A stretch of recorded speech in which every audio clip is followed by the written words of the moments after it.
and produced by the Sound of Knowledge Incorporated.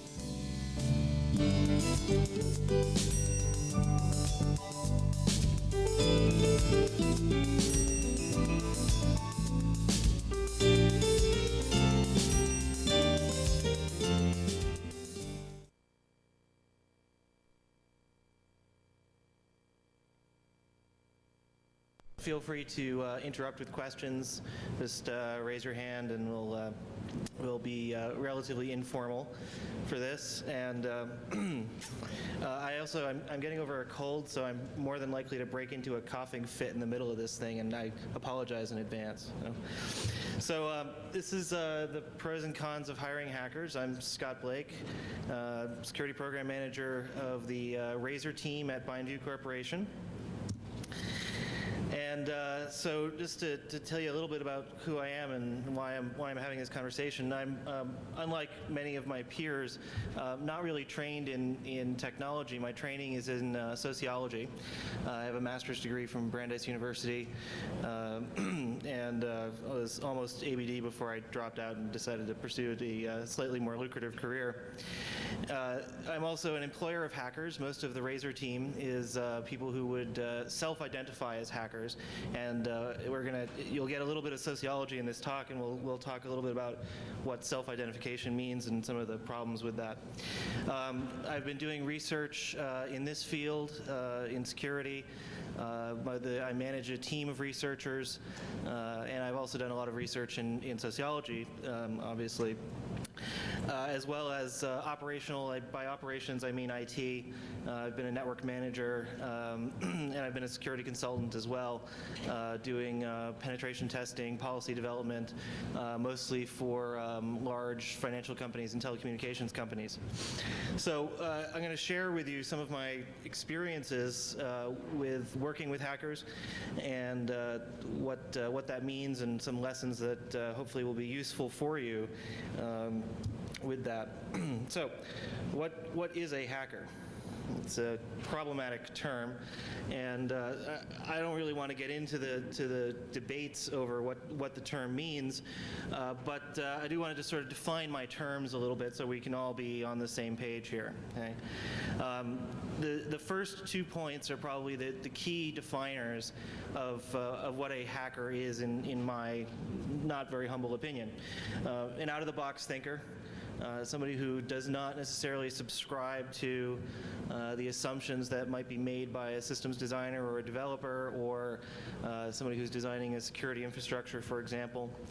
And this is one that I heard from somebody, is a hacker is one who bends the computer to their will, which is sort of a holdover, as most of you probably know, from the days when computers really wouldn't do much of anything without someone who could really shape the thing quite a bit.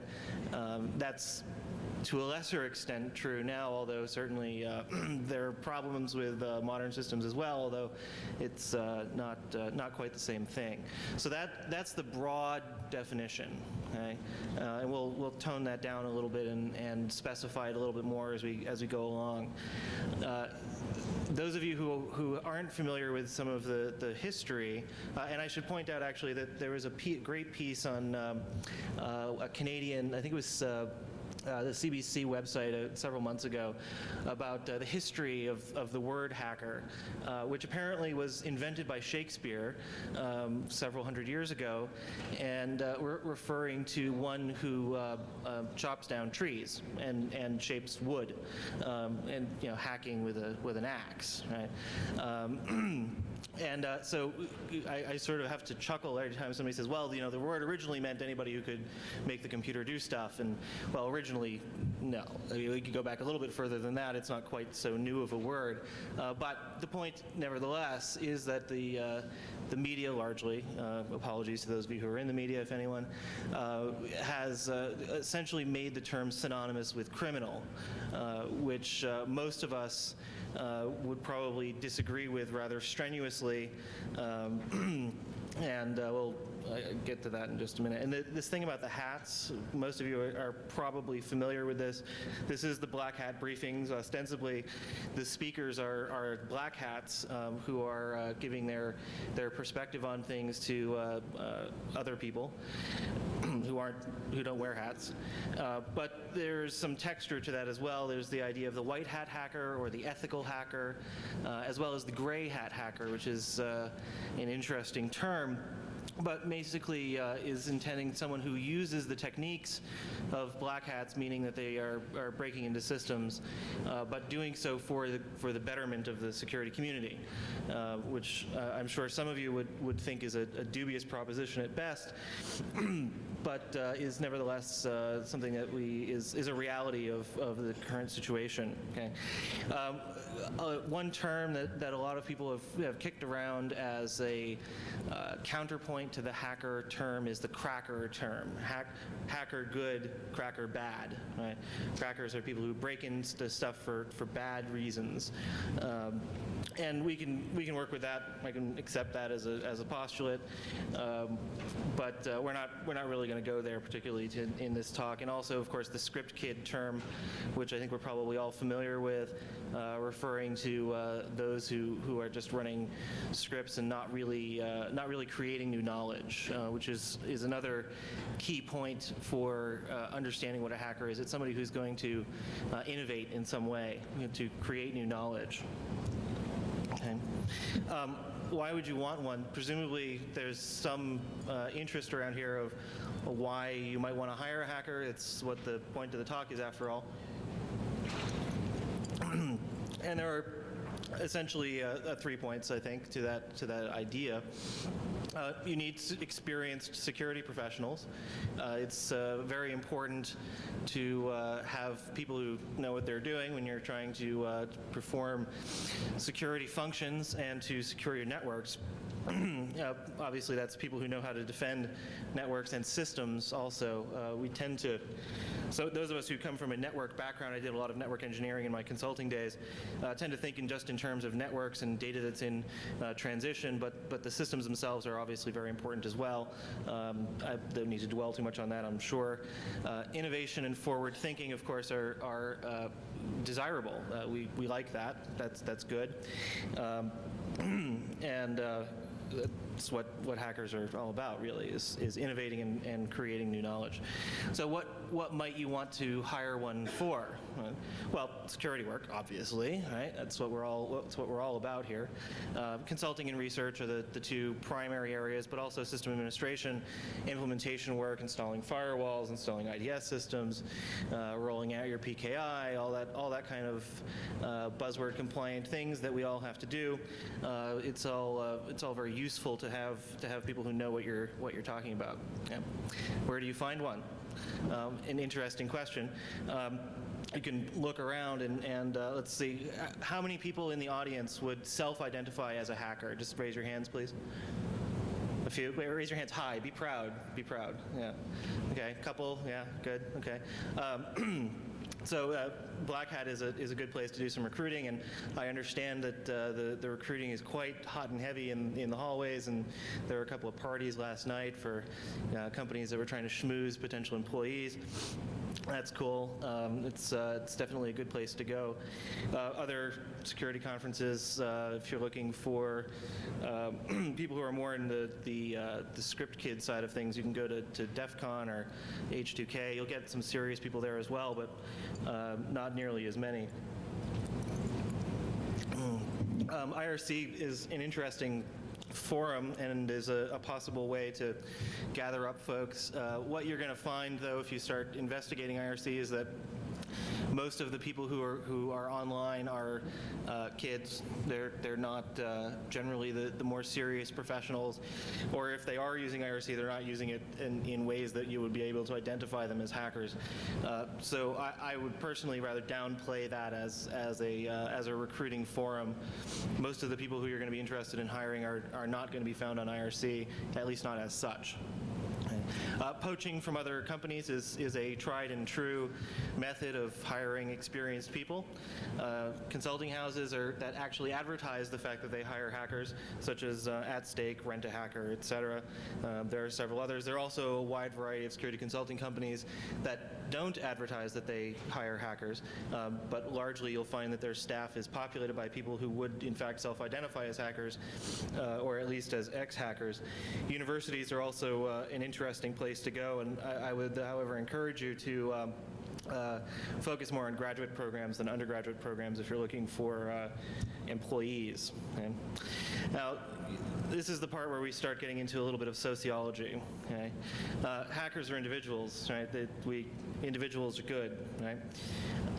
Nevertheless, generalization is a valid technique for doing social science, which is what sociology is.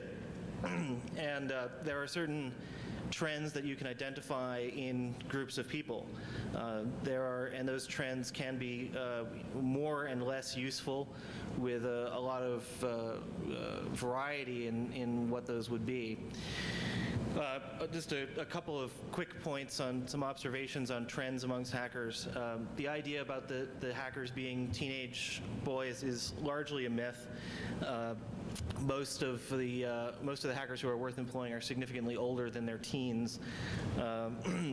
There are useful people who are young.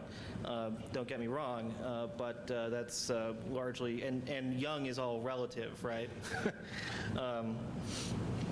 When I say young, I'm talking about like not old enough to buy themselves a beer. Okay, if they're old enough to buy themselves a beer, they're still young potentially, but that's not the category that we're talking about in this context. Okay, gender largely male. Just look around here.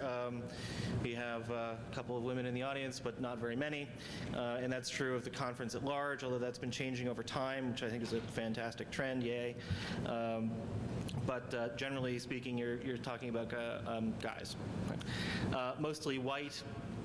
That's a demographic that's true across the United States. Actually, most of the United States is made up of white people, such as they are, and so that's a trend that's reflected in hackers as well, because hackers are, after all, Americans for our purposes here anyway. Where international stuff is a whole other kettle of fish, and we're not going to go there today.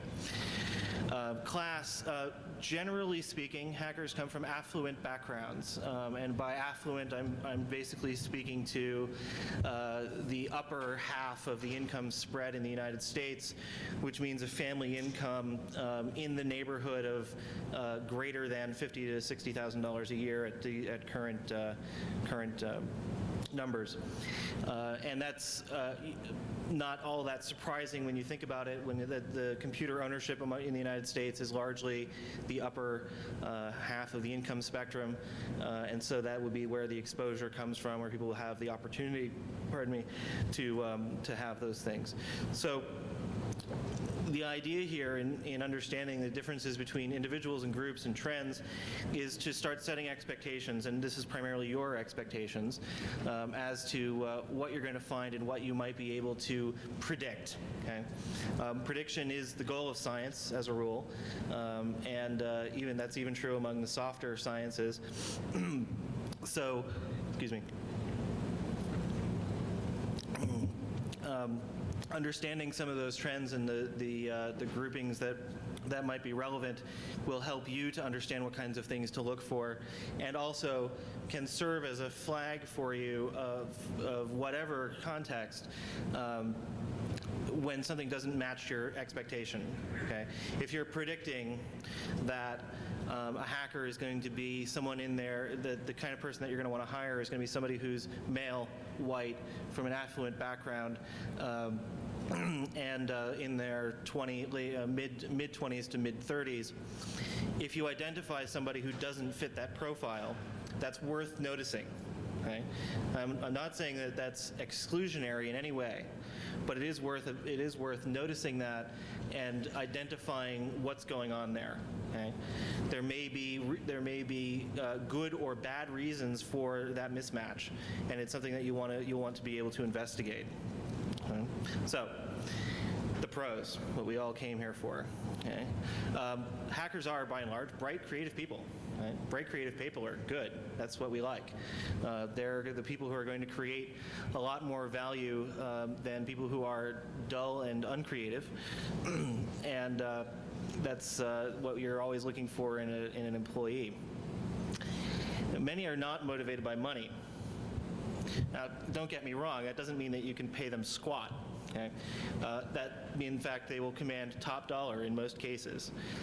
However, that's not why they're going to get up in the morning, by and large. It's not why they're going to show up for work. It's not why they're going to do good things. And it's an extremely important point to remember as we get into retention issues a little bit later. Okay? Hackers are, by and large, highly motivated to learn. Okay, which is fantastic. The technology is developing at an extremely fast rate. Things are changing, security issues are changing all the time, and you want people who are going to be able to keep up with that, and more than being able to keep up with it, are going to be able to want to keep up with it, are going to be motivated by themselves to go out and do the extra things that are required to keep up with the technology. Okay? They tend to be highly productive. And that's obviously good. Production, good. Okay? In touch with the latest trends, often through social networks, although not always through social networks. Sometimes it's just through various methods. But keeping up with the latest stuff is very important in a high-speed changing environment. Some of in the top 3 environments where you would want to use hackers, some pros. In research environments, they will require very little supervision. Okay? And that's an outstanding feature. You want to have people who are going to be self-starters, who are going to take the initiative to go the extra step in these kinds of things and think for themselves. That's great. Okay? Operations is great, and I gave sort of the flip side of this talk at Hope 2000 a couple of weeks ago, and talked about why would a hacker want to be in an operational environment.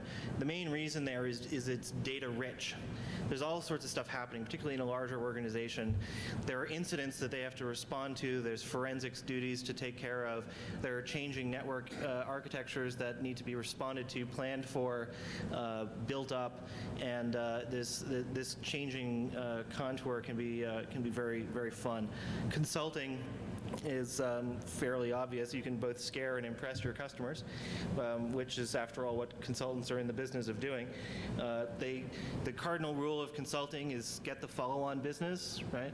So you don't really want to actually solve all of their problems, at least not without also creating the need for future things. And in most large organizations, again, since things are changing at a fairly rapid pace, I'm alienating a couple of guys back there, I can see.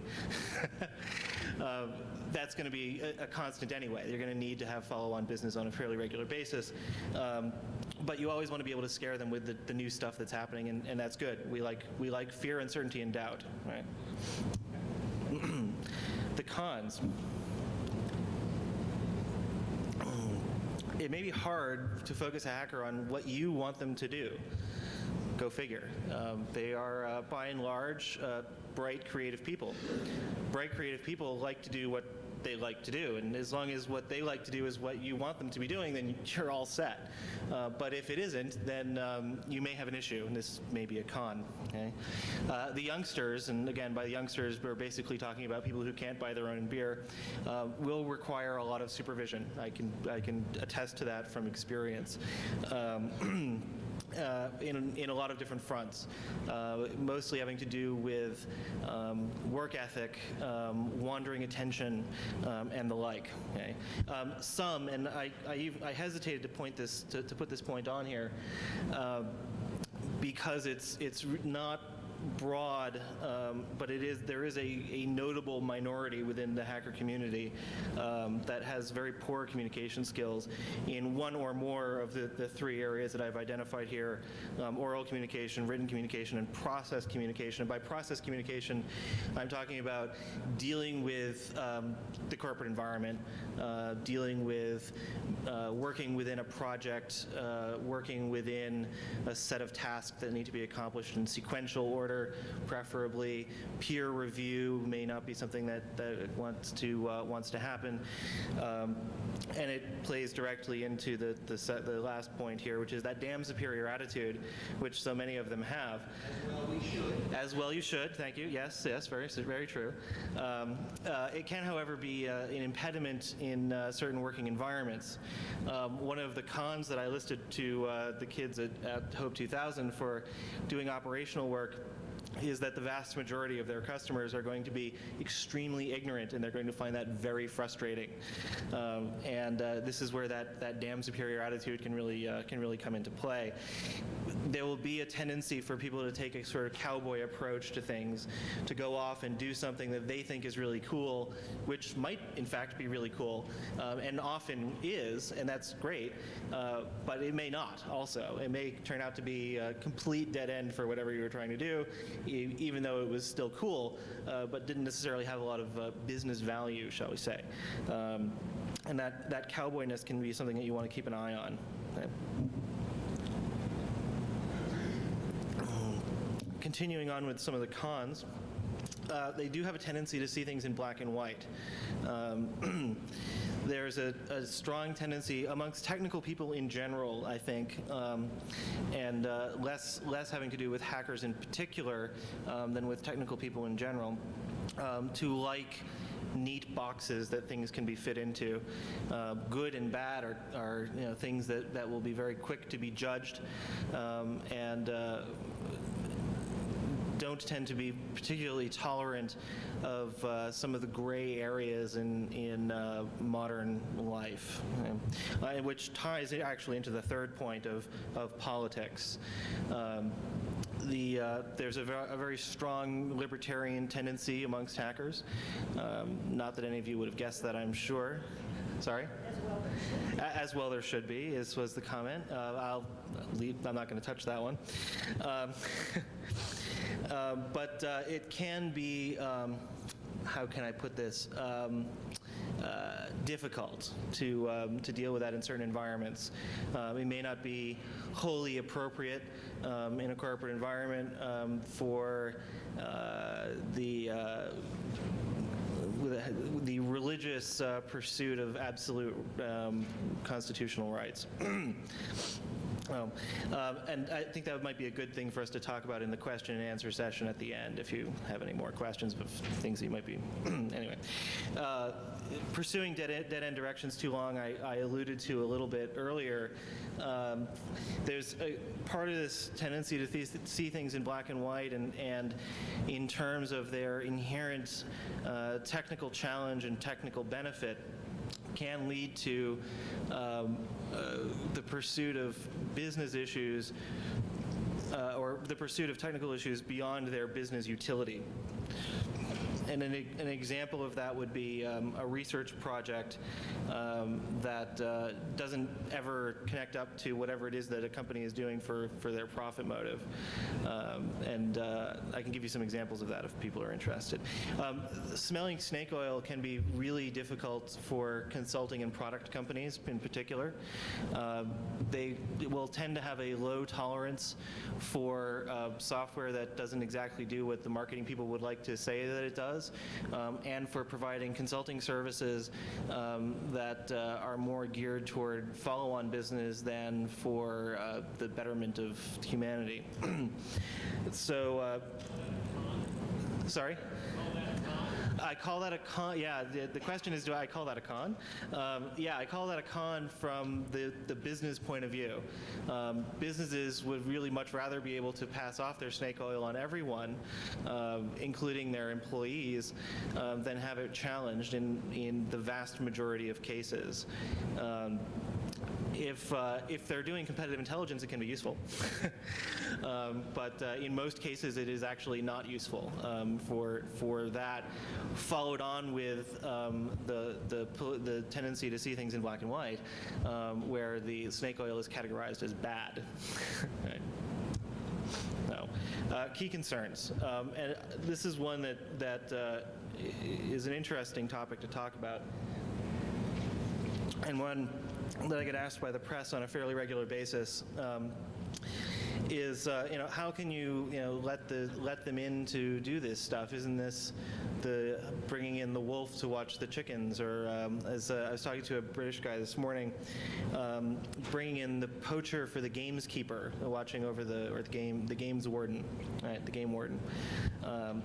Well, the poacher knows where all the animals are and what their patterns are and how to find them, which is exactly what you want in your game warden.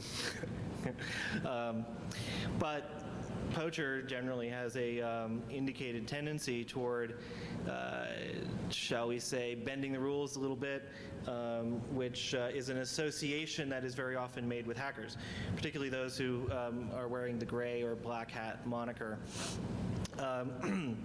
But fundamentally, trustworthiness amongst the hacker community is absolutely no different from trustworthiness amongst the population as a whole.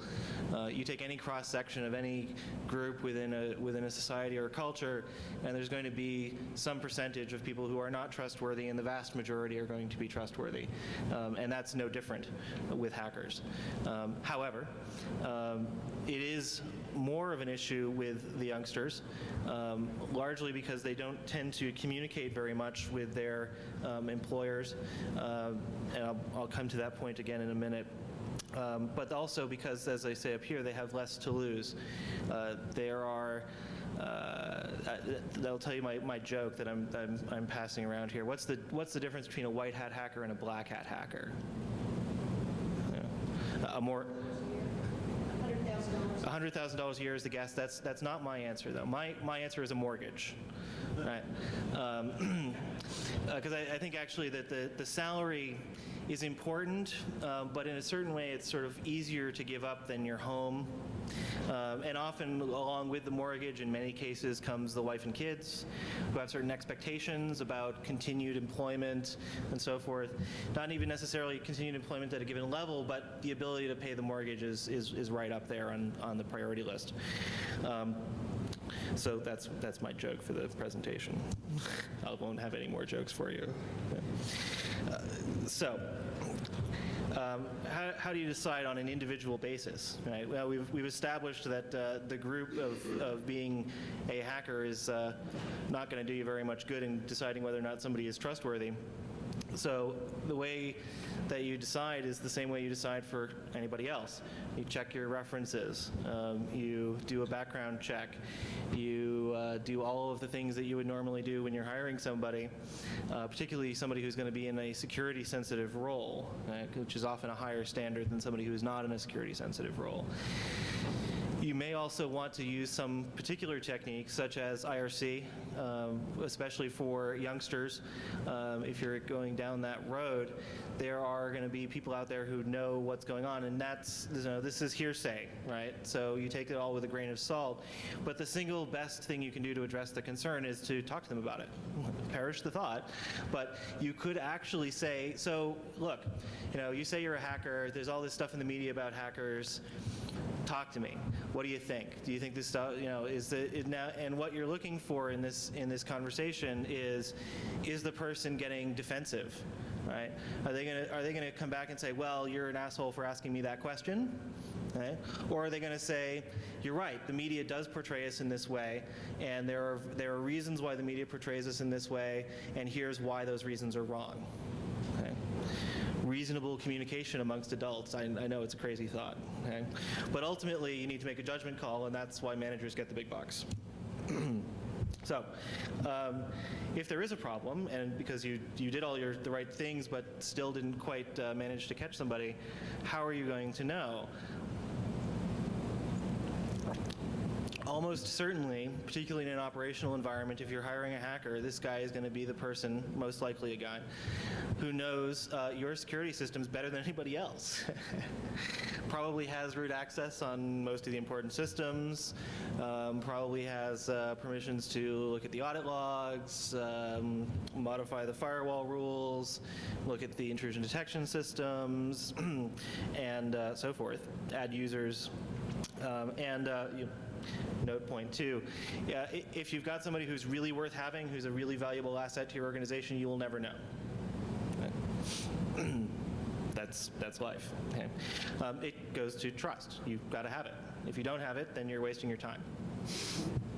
Okay. An important thing to remember is that you are the man in the employment of this person here, as I am, as probably most of you are.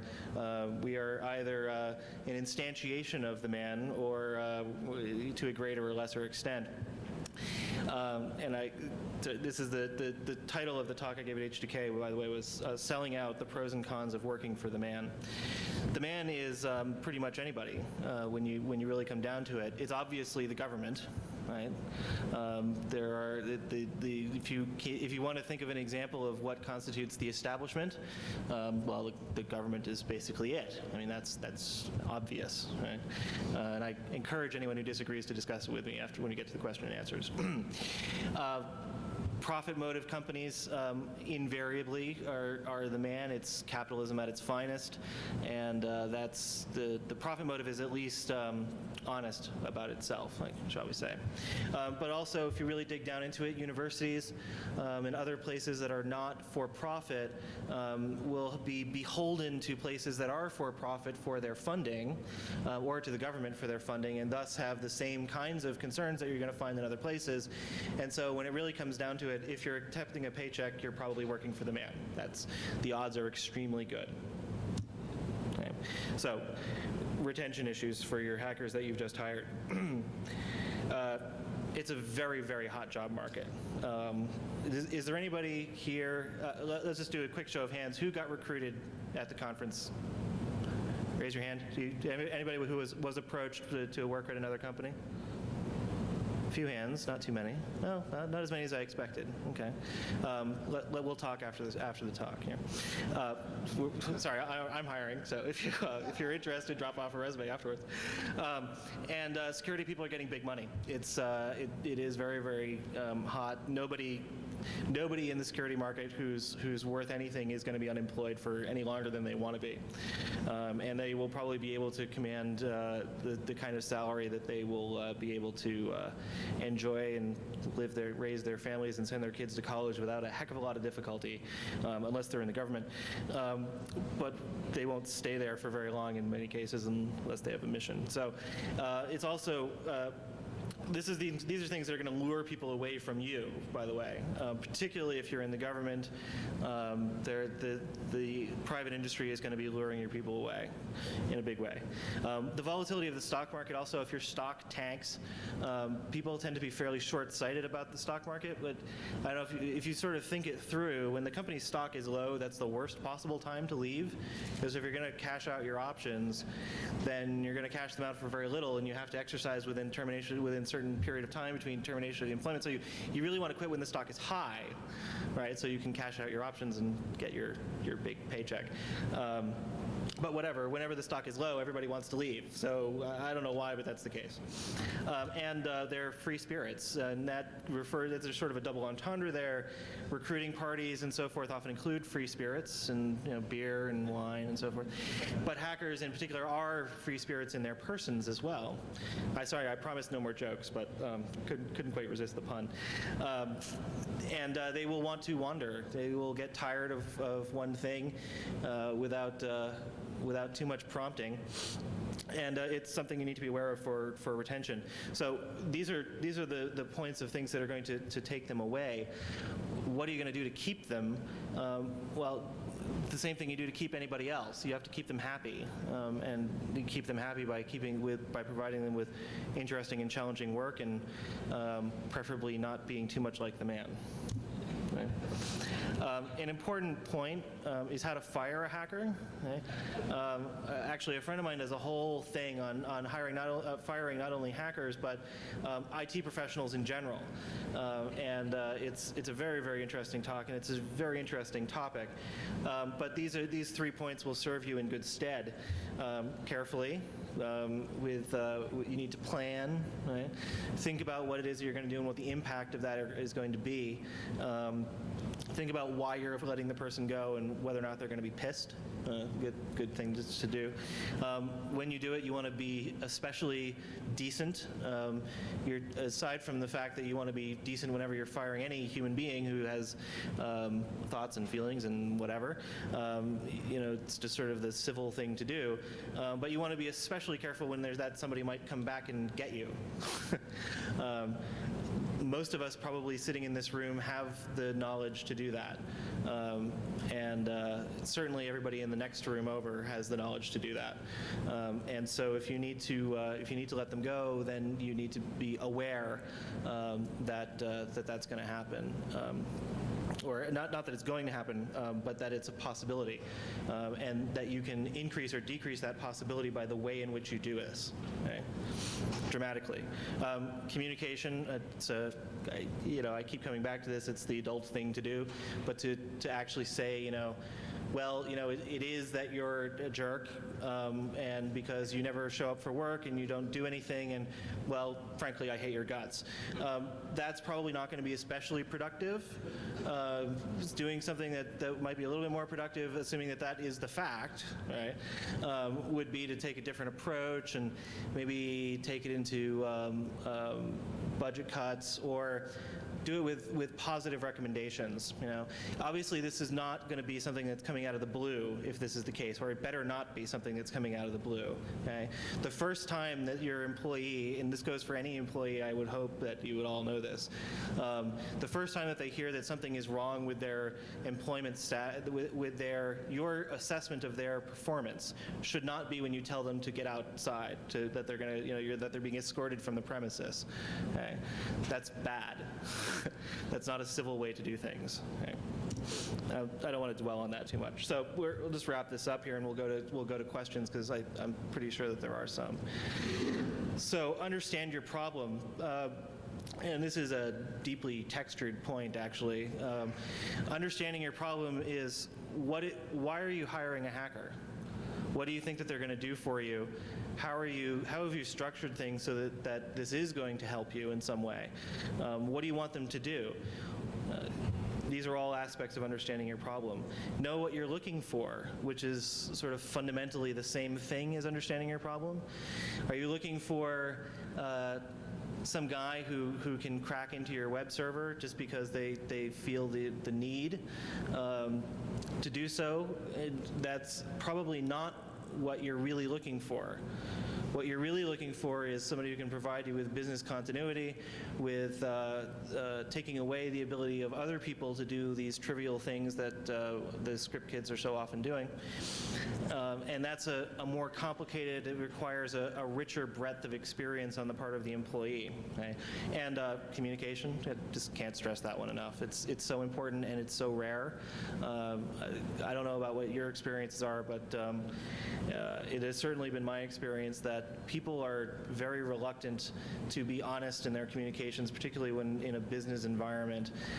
They would really much rather convince you that it's all for your own good, or the betterment of humanity or whatever, and most of the time we all know that's horse feathers or something. Right? So anyway, that's the end of the talk. Do we have any questions? Yeah. I don't know why it's a question so much as it is kind of a comment. One of the cons that you mentioned was the trustworthiness of hackers. In my industry, sometimes I think it makes them more trustworthy employees.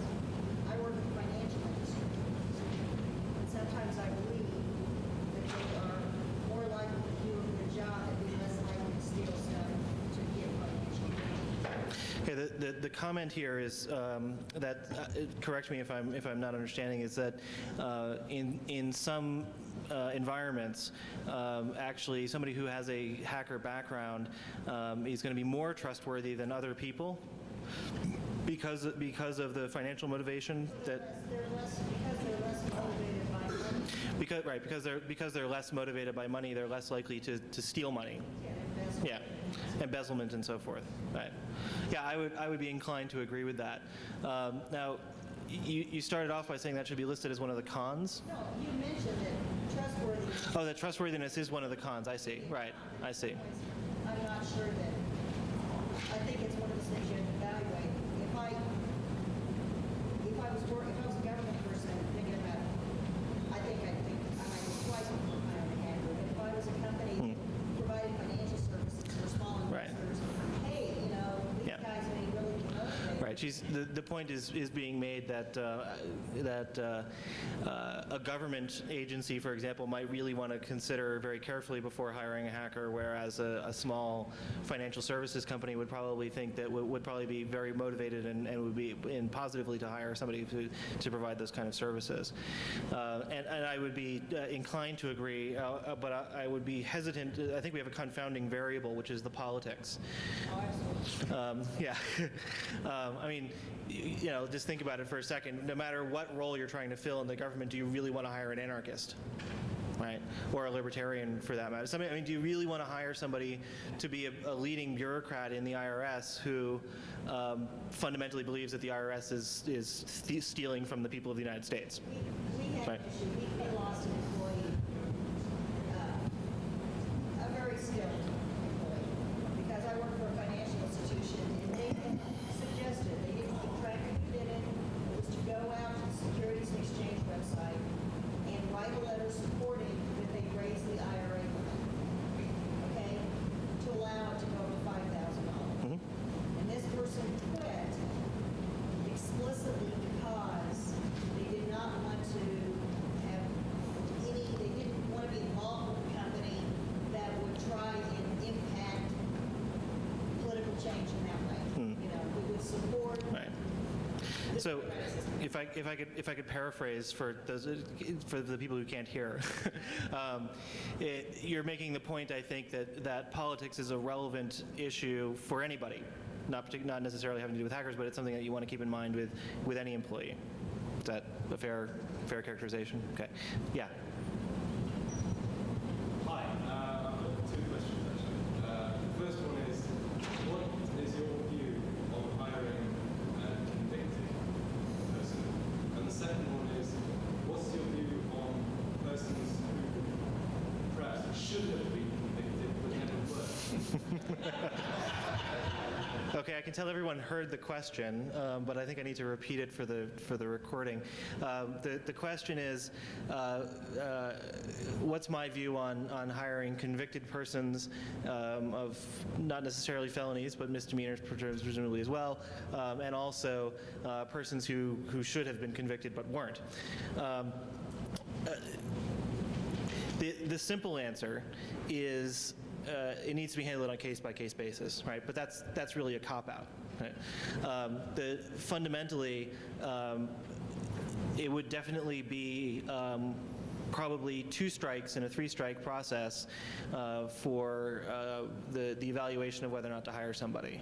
Okay? I mean, one of the things that is a fundamental in evaluating people, right, is what have they done? What is their record? Okay? I would not categorically rule out somebody who had been convicted, nor somebody who had demonstrably done something bad. Okay? But it better be a damn good explanation. Okay? And it would need to be followed up in a lot of detail. I would want to do very extensive interviews, very extensive reference checking, double everything that you would do for a normal person, for somebody else. Okay? Because you're taking a bigger risk.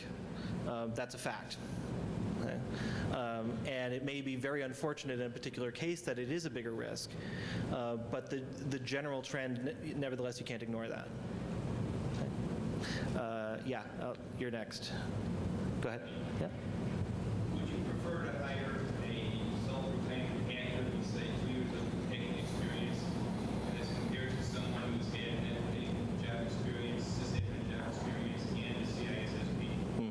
The question, if I may paraphrase roughly, is somebody who self-identifies as a hacker.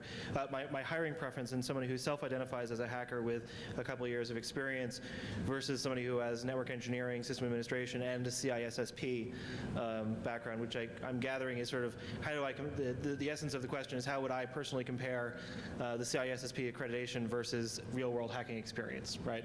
Okay. Yeah. You guys always ask me the easy questions. I think that the CISSP is useful for certain environments, and in other environments is not especially useful. The indication, what the CISSP certification is saying, right, is that this person has a broad array of knowledge about the common body of knowledge that has been defined, the ISC 2 or 3 or whatever it is, has defined as being the common body of knowledge for security professionals. And it's largely based on mil-spec stuff, military specifications, and filling your Ethernet conduits with halon and stuff like that. And a lot of it is useful as well, don't get me wrong. But you're also suppositing that this person has some real-world experience. So my point of comparison would be the real-world experience versus the real-world experience, and not certification versus no certification. In my opinion, a CISSP is not going to count for much. And no certification would count for much. MCSE doesn't count for much, whatever you want to say. As far as I'm concerned, it doesn't count for squat. PhD in computer science doesn't count for anything. What I'm interested in is what the person has done and what is the evaluation based on what they've done of what they're going to do. Are they going to be adding value? Now, in some places, at larger organizations especially that are credential happy, right, they're not going to take that kind of evaluation. The CISSP will count for a lot regardless. So my recommendation would be anybody out in the audience who has 2 years of hacking experience should go get yourselves a CISSP as well. Why not, right? Does that adequately answer your question? Okay, thanks. Yeah. How would you recommend that a company who provides third-party services justify the hiring of hackers to their clients? Yeah. The question is how would I recommend justifying the hiring of hackers by a company that provides services to their clients, say an outsourced security company, a product company, or a consulting company, anything. So your Fortune 100 customer comes to you and says, "So I hear you guys hire hackers. That means we're not going to buy any products from you." What's the response, right?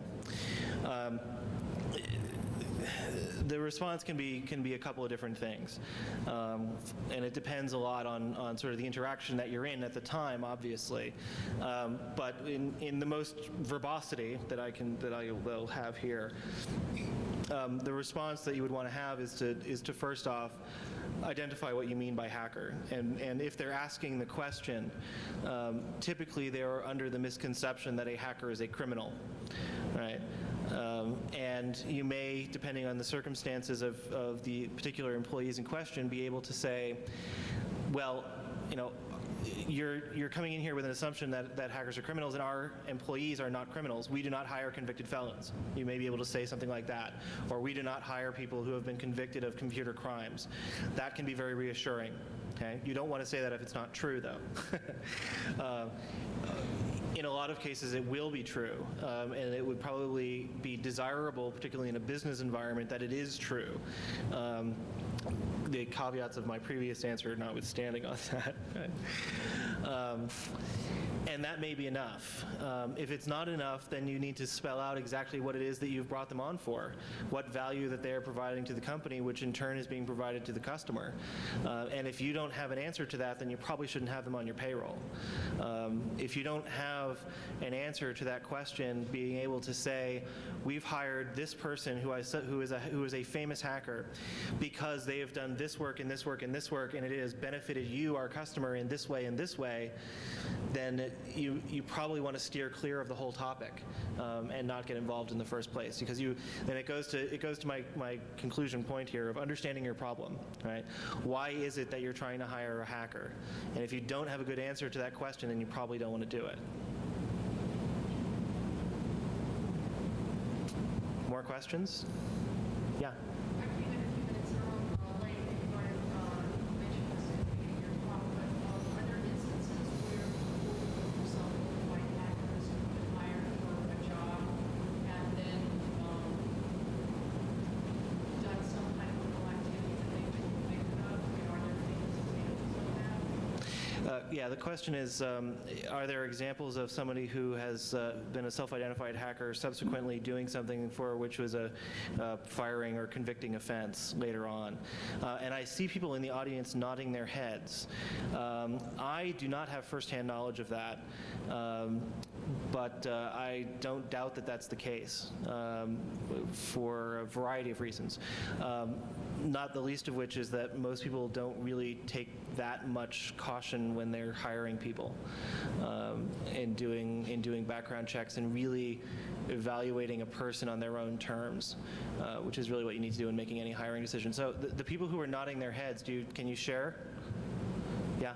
1997, one of the big five firms, Romanians, hired an external third-party consultant to do a job in a major financial services institution. Things happened, and really sent the information security consulting business in that area back a couple of years. It was written about, I think it was New York Times. Okay. Yeah, the answer was 1997, one of the big five consulting firms hired a third-party independent consultant with a reputation of being a hacker to be involved in a gig they were doing at a large financial company. Quote, things happened, and it was bad. And it was in the press, but I missed it. So. There are not a lot of examples of this happening. Why is this Yeah. presupposition that we all have, you Yeah. we have this Yeah. happen? The question is, if there aren't that many examples, why do we have this presupposition that something might happen? There are a couple of answers to that. One is that however much we may rebel against it, the fact of the image being out there in the media that hacker equals criminal will have an effect on all of us to a greater or lesser extent. It may be a very small extent, but the seed of doubt is planted, and it's going to be there no matter how much you want to say that it's not there. So that's probably part of it. That's a big part of it, probably. I mean, the statistics would certainly show that there are far more information security breaches that come from people who do not self-identify as hackers. Right? The CSI FBI statistics are, what is it this year? 65% of information security breaches are from insiders, and the vast majority of those are made through mistake or accident. Right? Those are not hackers, but they are the ones who are causing the vast majority of the financial loss that's resulting from information security breaches.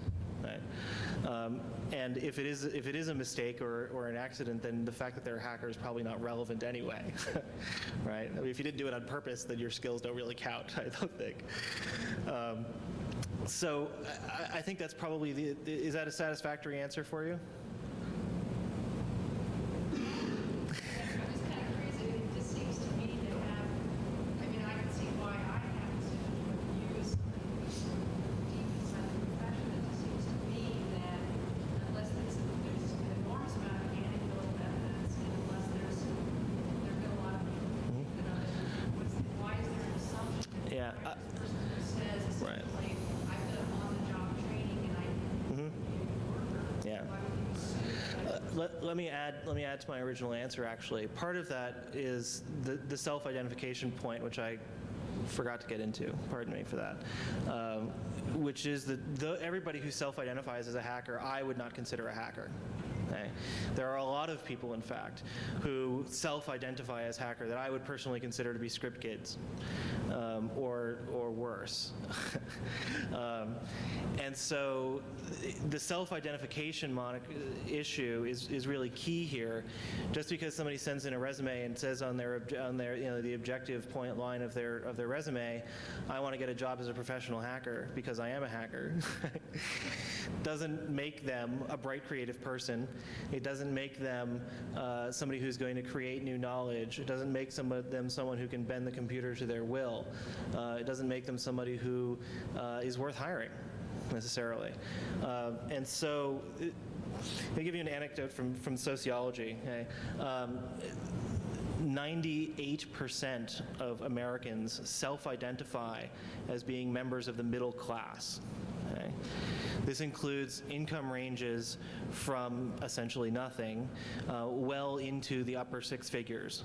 Okay? Why is this? Okay? Americans, as a rule, believe that we are all normal, that we are all relatively average, and that this is a desirable thing. And therefore, we are in the middle class. The great body of America is the middle class, okay?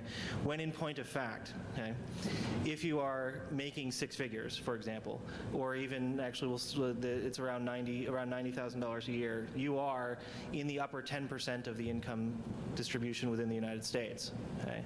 That makes you a rich person relative to everybody else. Okay?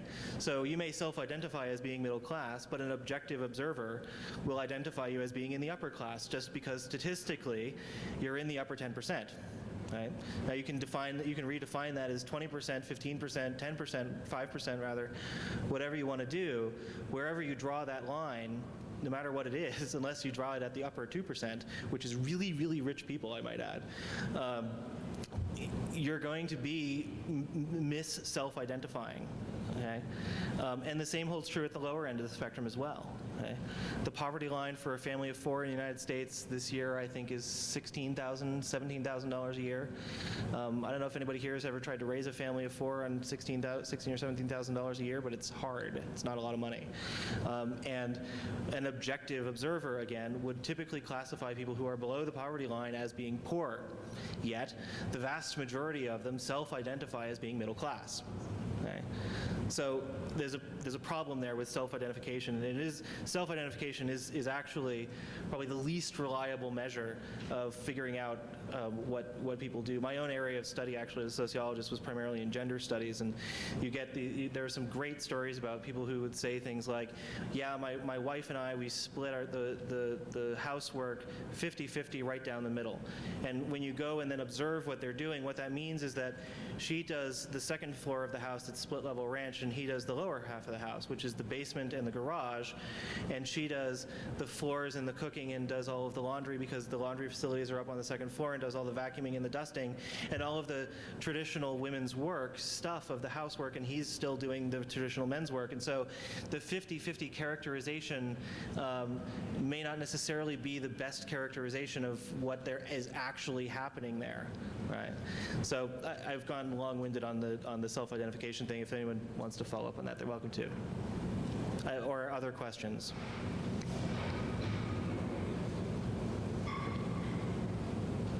Yes? I also wondered, is there any discussion in the IT community and hacker community as well about changing the use of the word hacker? I mean, you have a word now that has become so associated with the public mind and in the media with criminal behavior, and you have such deep resentment in the hacker community that this association, right or wrong, exists. I mean, why continue using and self-identifying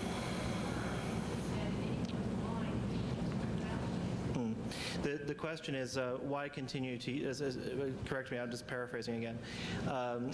The question is, why continue to use a term that has such bad associations in the vast majority of people's minds? Why not pick another term, right? Why continue to use this thing when it is doing us harm as a community? I think there are a lot of reasons for it. I think that it is also a trend that you could observe not only in the hacker community but in other groups whose identifying monikers have become associated with bad things. And I think we could probably all think of examples that are typically considered rude to use in public without too much difficulty. But the groups, the people who are actually members of those groups will use them to self-describe. And will use them amongst themselves with pride. Part of the pride that is derived from using those terms is precisely the opposition to them. Right? It's been observed by a large number of psychologists and sociologists that the distinctions between us and them are useful to us for building up self-image, for building up confidence, and a variety of other soft things. And this is a case of that. I think that hackers wear the term proudly and like to be identified as a misunderstood group because that they can draw strength from that. From precisely that misunderstanding. If it was a political movement and with a marketing department, we'd drop it like a hot potato, right? Because marketing departments don't like this kind of stuff, but it's not. It's not really a political movement, although there are certainly some strains of that, especially within certain subgroups. But it really isn't. We certainly don't have a marketing department. So that negative connotation is really it's a countercultural thing. Any more questions? Okay, thanks for coming.